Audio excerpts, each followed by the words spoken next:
Saya sempat galau nih. Saya bagaimana menjaga supaya otak saya ini tetap jalan.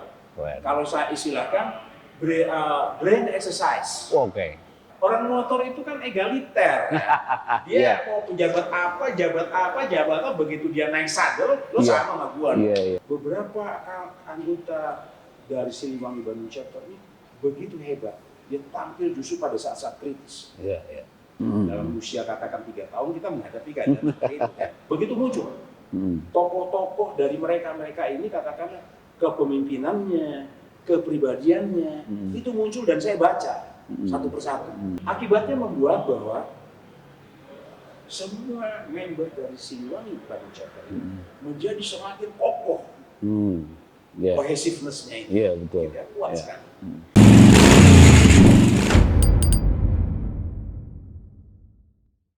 Oke, brother and sister, kita berjumpa kembali dengan konten podcast motorcycle yang terkeren, yaitu Hey Bro. Dan kebetulan dalam kesempatan ini kita mendapatkan tamu yang spesial, narasumber yang spesial, Bapak Jamari Caniago. Beliau adalah pembina di HOG Siliwangi Bandung Chapter. Hey bro. Well pisang, hey. Oke. Sebelumnya, brother dan sister, saya minta maaf, kita minta maaf untuk bisa meminta izin untuk bisa melepaskan dulu maskernya, Bapak. Jadi kita tetap harus sesuai dengan prokes, protokol kesehatan. Dalam kesempatan kali ini momen yang sangat spesial buat kita semua di episode yang spesial. Gimana Pak? Apa kabarnya Pak? Oh sangat baik, sangat baik. Ya. Apa kesibukan sekarang nih yang dijalani apa nih yang terbaru Pak? Kesibukan kita yang berada di HOG ini sekarang ini adalah kita mempersiapkan ada 2 agenda yang besar. Yang pertama pada bulan ini juga mungkin pertengahan atau minggu terakhir dari bulan Juni kita akan HOG Bandung, kami dari HOG Siliwangi Bandung Chapter ini akan mengeksplor Jawa Tengah. Tapi akan kita dahului, kita akan melakukan safety riding course dilakukan sebelumnya. Mengapa dilakukan? Karena kita banyak sekali anggota-anggota yang baru, kemudian kita perlu samakan di dalam pemahaman tentang touring, riding bersama-sama. Kemudian acara yang berikutnya adalah pada bulan Agustus. Agustus itu kami akan riding menuju Bali, tapi titik startnya dari 2 tempat. Tempat yang pertama dari Bandung menuju Bali, tempat yang kedua dari Maumere, Flores menuju Bali. Kita akan bertemu di Bali. Perhitungan sebelumnya bahwa kita akan 17 Agustus itu akan berada di Bali. Tapi mungkin agak meleset waktunya karena ada beberapa kegiatan. Kegiatan itu sekarang HOG Bandung Chapter, kami sedang menyusun acara itu. Oke. Menarik ya. Jadi aktivitas yang terbaru dari Bapak Jamari Caniago ternyata tidak surut ya. Artinya selalu on fire dalam menikmati usia senja justru ya kayak gini kan. Dan itu menjadi inspirasi buat brother and sister yang terutama yang memang motorcycle enthusiast atau bikers, bahwa figur Bapak Jamari ini sangat spesial. Oke Pak, dari aktivitas Bapak sebagai pembina nih ya, ini kan HOG ini baru 3 tahun ya, 3 tahun. Dan ini dari beberapa chapter yang ada di Indonesia ini yang termuda, ya termuda. Kemudian justru eksistensinya sudah mulai selama 3 tahun ini kalender untuk touring atau aktivitas juga sudah banyak ya. Nah, Kemudian ada satu pertanyaan mungkin, kenapa di sini menamakan Siliwangi untuk chapter di Bandung ini, ya? Ini mungkin bisa di-share ke brother and sister, bisa dijelaskan oleh Bapak Jamari. Terima kasih, Rick. Begini, ya. Kita tahu bahwa Siliwangi itu nama yang sangat legendaris di Jawa. Ya. Bahkan Komando Utama Tentara Indonesia Angkatan Darat itu juga bernama Kodam Siliwangi. Kodam Siliwangi, ya. Itu kemudian ada tagline-nya bahwa Siliwangi adalah rakyat Jawa Barat. Rakyat Jawa Barat dan Banten itu adalah Siliwangi. Dulu Banten dan Jawa Barat kan menjadi satu. Iya. Seperti itu. Nah, kami ini kan orang ada di Jawa Barat. Walaupun saya katakan, saya ini kelahiran dari Sumatera Barat. Yeah. Tetapi saya sejak berumur 3 tahun ada di Jawa Barat. Iya. Jadi ada di Jawa Barat kan musuhnya ada di Bandung. Iya. Dalam usia seperti ini ukuran saya adalah bahwa saya mungkin berada di Bandung ini ya sekitar 60 tahun lah. 60 tahun kalau total semua. Iya. Bahkan ketiga anak saya semuanya lahir di Bandung. Lahir di Bandung. Iya. Sekarang juga ada di Bandung. Iya. Jadi sudah jadi orang Bandung banget. Ditambah lagi saya pernah menjadi Panglima Kodam Siliwangi. Jadi selalu terinspirasi. Iya. Maka tidak ada salahnya kalau saya menggunakan Hok Siliwangi. Ya, oke. Dan itu membawa kemana saja. Betul. Sampai dengan kita bertemu dengan Hok manapun yang ada di dunia, kita kata Hok Siliwangi. Ya, oke. Terima kasih Pak. Jadi itu adalah salah satu mungkin ya alasan kita untuk bisa mengajak Bapak sebagai narasumber. Artinya dengan Siliwangi, kemudian dengan personal Bapak sebagai seorang yang berkarir di militer ya, artinya sampai sekarang pun dalam usia Pak? Usia sekarang berapa? Usia saya baru 72 tahun. 72 tahun. Waduh, subhanallah, keren. Jadi justru di usia yang sudah pensiun, justru menikmati momen-momen yang mungkin orang lain tidak bisa merasakannya. Jangan menggunakan sudah. Oh gitu ya? Baru saya. Oh baru. Kalau istilahnya gini Pak, kan ada ABG Pak, sebutnya ABG. Alhamdulillah belum gocap. Setelah selesai ABG, alhamdulillah belum gocap dan alhamdulillah baru gocap. Jadi inilah jadi inspirasi buat bikers atau terutama mungkin masyarakat gitu ya. Bapak Jamari menjadi satu inspirasi yang justru di usia yang sekarang ini masih tetap aktif dan selalu on fire. Kami melihat nih Pak, setiap event Bapak selalu menginspirasi kami karena apa? Ada aura positif, selalu ngasih speech atau mungkin himbauan yang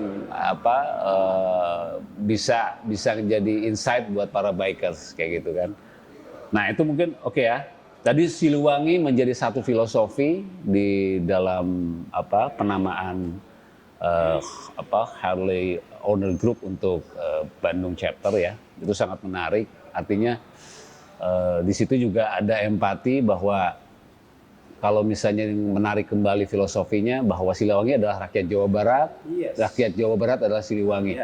Demikian pula dengan HOG, ya kan? Siliwangi Bandung chapter itu bisa artinya si masyarakat Jawa Barat pun atau Indonesia pun bisa saling punya sense of belonging kali ya, merasa memiliki kayak gitu ya. Kami mengharapkan begitu. Ya. Oke, menarik Pak. Untuk awal ini sangat menarik sekali pembicaraan kita. Nah, dari proses yang demikian panjang mungkin ya, Bapak mengenal hobi motor, ya. Ada mungkin di flashback sebentar Pak. Jadi ketika pertama kali mengenal motor dan kemudian jatuh cinta kepada Harley Davidson itu Apa Pak? Itu poinnya ingin saya sampaikan sama Anda. Begini, menjelang usia saya pensiun, mungkin secara tepat adalah pada saat saya menjadi Panglima Kostrad. Ya, saya sudah berpikir, toh saya akan pensiun, nggak mungkin saya ada di tentara terus. Ya. Kemudian apa kira-kira yang akan saya lakukan? Olahraga udah kerjaan saya sehari-hari. Ya. Kemudian apalagi untuk menjaga itu, saya adalah menjaga bagaimana, saya sempat galau. Saya bagaimana menjaga supaya otak saya ini tetap jalan. Kalau saya istilahkan brain exercise. Gitu ya. Karena saya pikir kalau orang sudah brainnya sudah berhenti, gitu, tidak bisa lagi berpikir, tidak lagi bekerja, ya memang tinggal menghitung hari. Gitu. Cepatlah menghitung hari. Gitu ya. Nah, saya melihat di mana saya bisa bertemu dengan orang-orang, kelompok-kelompok yang bisa saya melaksanakan exercise ini. Saya lama mencari ke politik, aduh, saya rasanya berpikir banyak, gitu ya. Saya bisnis sudah nggak bisa. Saya ketemu dengan apapun, dengan mau sekolah lagi, aduh, nggak sempat, Pak. Sudah istirahatlah saya. Gitu, bertemulah saya dengan seseorang yang mengajak saya untuk kita coba aja naik motor. Mungkin Anda tahu orangnya dan sudah almarhum. Dialah yang sebetulnya membangun Mabuan pada awalnya. Bro Pramono. Pak Pramono. Yang sempat dia sudah meninggal. Betul. Gitu ya. Dialah yang coba meracuni saya. Istilah meracuni kalau kita di dalam seperti ini ya. Kemudian ngobrol banyak. Kira-kira kalau naik motor dengan siapa saya? Wah, dia sampaikan. Terpikir saya di situ bahwa pada saat itu adalah orang yang hobi motor adalah memang orang-orang tertentu saat itu. Dalam artian mereka pemegang informasi banyak di negeri ini. Ada banker yang hebat. Betul. Ada politisi pada tataran puncak. Ya. Ada orang dikatakanlah dia bisnismen pada tingkat nasional. Betul. Ya. Kemudian sampai dengan saya istilahkan, kalau saya ketemu dengan preman tingkat tinggi lah gitu. Itu bercandaan saya. Nah, kemudian di situ juga banyak orang birokrasi juga di level-level yang tinggi. Di situ ada tempat untuk bisa berbincang-bincang, ngobrol. Anda tahu, orang motor itu kan egaliter ya. Dia mau pejabat apa, begitu dia naik sadel, lo sama sama gua. Kira-kira begitu ya. Jadi ngobrol, enak. Exercise ini berjalan. Oke, saya ambil peran. Saya bilang, ayo saya. Jadi itulah yang pertama saya gunakan motor saya yang pertama adalah Harley Davidson. Harley Davidson yang Heritage Softail warna putih pada tahun 97. Itu terakhir yang sebelum yang menggunakan tidak menggunakan yang mesin yang sekarang, karburator. Karburator ya. Karburator yang terakhir. Tetapi mungkin juga Anda bertanya, mengapa motor besarnya Anda pikir cuma yang saya pilih hanya Harley Davidson. Harley Davidson itu adalah, saya melihatnya, ini adalah kelompok motor yang sangat mendunia dan mungkin terbesar. Walaupun mungkin dia tidak terbaru teknologinya. Betul. Gitu ya. Mungkin kalau teknologinya dibandingkan dengan motor yang lain mungkin. Betul. Tapi saya memilih ini kumpulan sampai sekarang dan pada saat itu ketemu. Tetapi Rick, begitu makin hari makin ke sini, saya lihat orang-orang yang segemar menggunakan sepeda motor ini usianya sudah mulai turun. Gitu ya. Betul. Kalau dulu usianya katakan 50-an, gitu udah turun 40-an, terus turun 30-an, bahkan sekarang kalau 20-an sudah ada di sini. Untuk Anda tahu, Rick, di sini anggota HOK ada yang belasan. Gitu ya, 18 tahun. Gitu ya, 18 tahun. Itulah anak termuda mungkin di HOK di HOK Siliwangi ini. Nah, akhirnya saya harus menyesuaikan diri. Apakah konsep awal saya tadi terus tidak bisa saya lakukan? Kemudian apakah saya terus mundur? Oh enggak. Saya lanjutkan. Saya bergaul dengan anak muda sekalipun. Karena pada saat saya bergaul dengan generasi anak-anak yang sekarang umur 30 2020, banyak juga saya mendapatkan sesuatu. Saya juga akan semakin mikir. Itu yang membuat saya menjadi fisik saya terjaga, endurance fisik saya juga masih bisa tahan naik motor. Kemudian brain exercise saya itu terjalan. Kreativitasnya tinggi banget tuh anak-anak muda. Gitu ya, yang disebut anak milenial itu. Itu yang membuat saya makin cinta dengan motor ini dan sekaligus dengan komunitas itu. Itu yang saya jaga sampai dengan sekarang. Jadi walaupun saya baru berumur 72, saya rasanya seperti 27 tahun. Iya. Oke. Keren Pak. Jadi di sini ada pesan bahwa yang tadi disampaikan ada brain exercise ya, kemudian akhirnya Bapak juga bisa masuk ke dalam kalangan milenial dan bisa sama ya bareng-bareng untuk main motor, dan artinya itu semua adalah passion, ya kan? Nah, ketika passion itu muncul dan bertahun-tahun tertanam yang akhirnya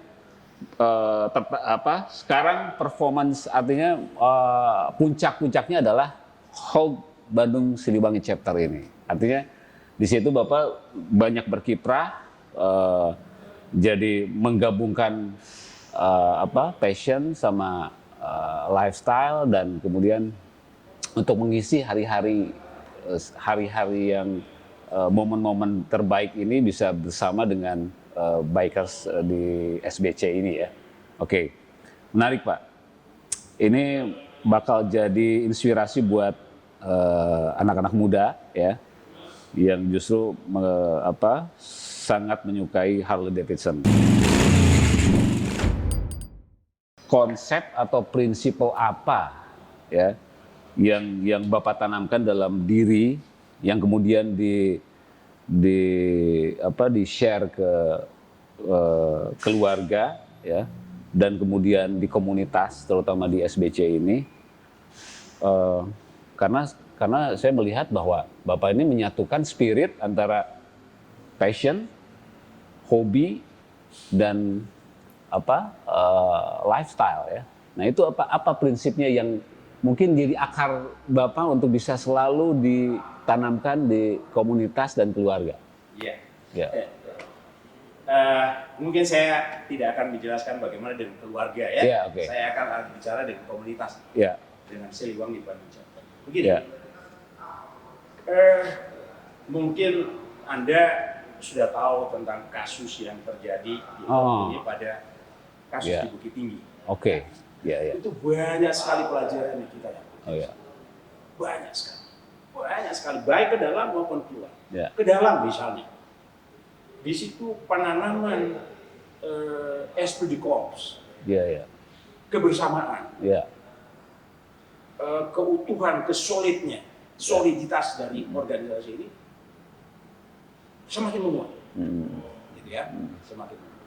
Kami akui bahwa itu ada kesalahan, tetapi kita akan mengambil hal positif dari keadaan. Apa yang terjadi? Ke dalamnya kita melihat bahwa kita menemukan bahwa beberapa anggota dari Siliwangi Bandung Chapter ini begitu hebat. Dia tampil justru pada saat-saat kritis. Kita anggap kalau itu keadaan kritis. Dalam usia katakan 3 tahun kita menghadapi keadaan seperti itu. Belum 3 tahun. Itu keadaan seperti itu. Begitu muncul. Tokoh-tokoh dari mereka ini katakanlah kepemimpinannya, kepribadiannya, itu muncul dan saya baca satu persatu. Gitu ya. Hal positifnya sangat banyak. Di antaranya itu tadi yang saya sebutkan, rasa tanggung jawab yang tinggi. Menyelesaikan pekerjaan itu tidak setengah-setengah, tapi kerjakan sampai tuntas. Sampai dengan selesai semuanya. Sampai dengan persoalan yang berkaitan dengan hukum pun kita selesaikan semuanya.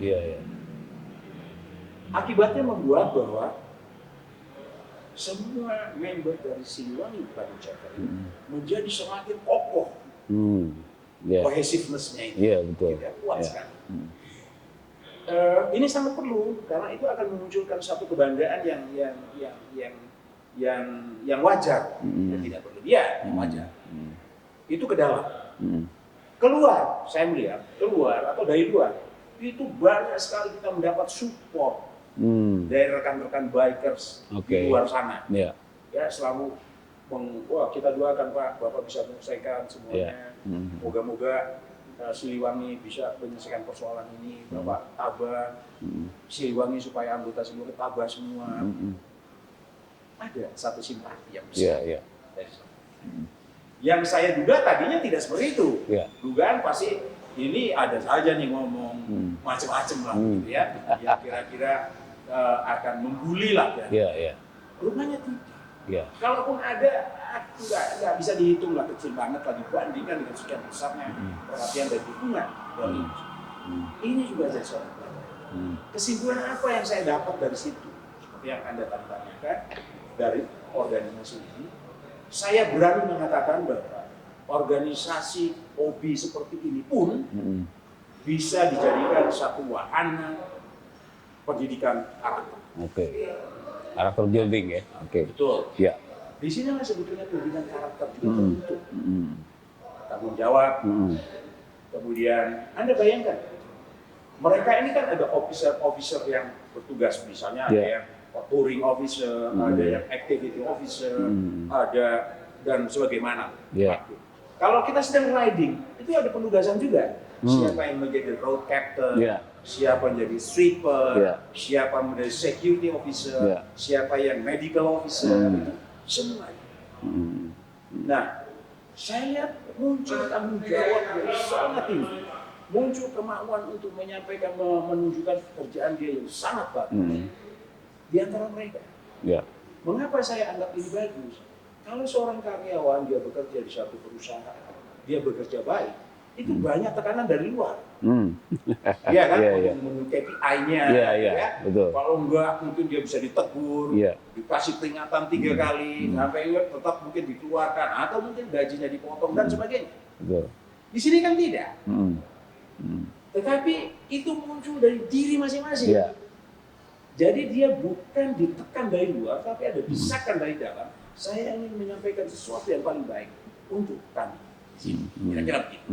Nah, dari sisi ini sebetulnya ini sangat baik. Mengapa? Di Siliwangi Bandung Chapter itu yang saya katakan tadi, ada orang dari segi umur, ada orang yang paling senior dan ada anak-anak yang baru junior.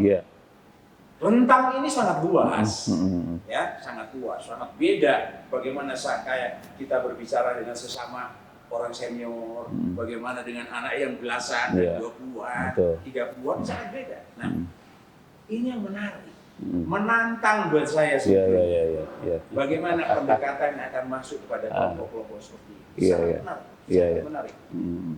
Maka di saat kita berpikir bahwa saya punya tanggung jawab ada di sini juga, memberikan arahan-arahan, saya melihat bahwa anak-anak ini, semua anggota atau member Siliwangi Bandung Chapter ini memang harus memahami itu semua. Gitu ya, supaya kita bisa memberikan sesuatu kepada masyarakat.